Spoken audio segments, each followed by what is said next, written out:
So today we're going to the city of Siem Reap, and more specifically, the Angkor Wat Temple. Now the only reason I know these two names is because there's actually a restaurant in Long Beach called Siem Reap, and there's a restaurant in Sacramento called Angkor. So besides that, that's the only previous knowledge I had of this place.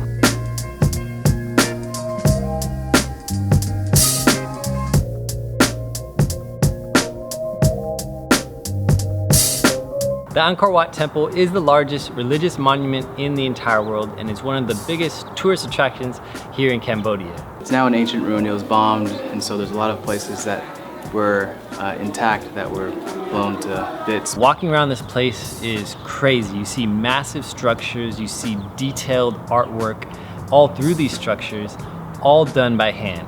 There was no forklifts involved, there was no crane involved, just purely man-made. We're gonna go into more of the center of the temple. I think we'll be able to go up to the top.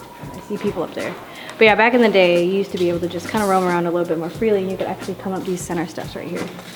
But they don't let you do that anymore because it's super dangerous. There's a lot more tourists nowadays, so they just, for the safety of the of people here, but for the protection and preservation of the temple, they don't want people climbing up there anymore because it's very steep and the steps are very little. Inside you see lots of religious sculptures where people come to pray, as well as lots of detailed artwork throughout the building. So a lot of the statues are missing body parts, more specifically the head, like this one. People, thieves, come in here and they cut the heads off and sell them on the black market.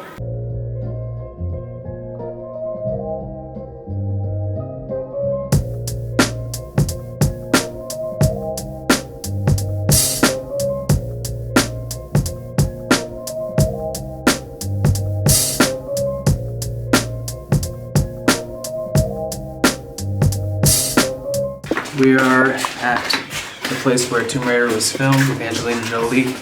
You can identify it because all the trees are going out of the ruins, and this place was bombed a few times over, so all the stones and whatnot are broken up. One of the questions that was brought up as we were walking around is, why is there no more modern day buildings with that same type of art and craftsmanship? And the answer was actually pretty sad. It's during the Pol Pot's regime in the 1970s, many of the architects, engineers, artists, teachers, educated people in general were all killed. So tomorrow we'll be visiting one of the genocide sites called Leng.